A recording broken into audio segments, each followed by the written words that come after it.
A panic attack is a sudden episode of intense fear that triggers severe physical reactions when there is no real danger or apparent cause.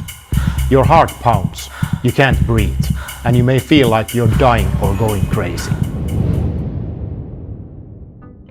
Hi, my name is Christopher Norberg. Welcome to my YouTube channel where I produce content on personal development.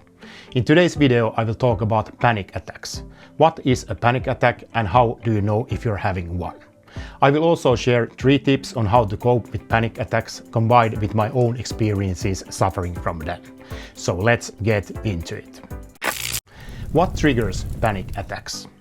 Panic attacks often strike out of the blue without any warning and sometimes with no clear trigger. Panic attacks can be very frightening. When panic attacks occur, you might think you're losing control, having a heart attack, or even dying. Triggers for panic attacks can include overbreathing, long periods of stress, activities that lead to intense physical reactions, for example exercise or excessive coffee drinking, and physical changes occurring after illness or a sudden change of environment. My own experience is suffering from panic attacks. Panic attacks are something quite new in my life. As I can remember, I started having them about 3 years ago when I suffered from burnout. All of the sudden and totally out of the blue, I got heart palpitations followed by a panic attack when sitting relaxed watching TV or in the middle of the night lying awake in my bed. My panic attack symptoms include heart palpitations, cold sweat, increased heart rate, shortness of breath and feeling of anxiety that makes it difficult for me to sit still or lying in bed trying to relax. In general, panic attacks feel like shit and the less I suffer from them, the better.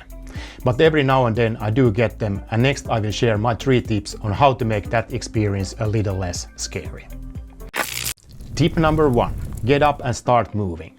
Many tips that you find on the internet tell you that when getting a panic attack you should relax, lie down and start taking slow and deep breaths in and out. And in that way get your body to calm down and ease on the panic attack. Sadly, this doesn't do it for me, because by doing that my own symptoms get even worse. So instead of lying still and trying to relax, I stand up and start doing something physical, like walking around in our apartment. And by doing that I distract my brain and start to ease out of my panic attack. Tip number 2. Listen to a book or music. Usually when I sit relaxed or lie down in our bed, my thoughts might start to wander into bad things. And when that happens, I can feel a panic attack building up. Our brain is a powerful machine and you can't even imagine how much you can psych yourself into, even when you know that by thinking rationally, those thoughts in your head are just a product of your imagination. So to get rid of those thoughts even before or during a panic attack, I listen to a book or music. And by doing that, once again distract my brain and start to ease out of my panic attack. Tip number 3. Use wrist to arm self-massage. This might sound strange at first, but believe me, it's worth trying. I got this tip from watching the TV series Doctors on YouTube.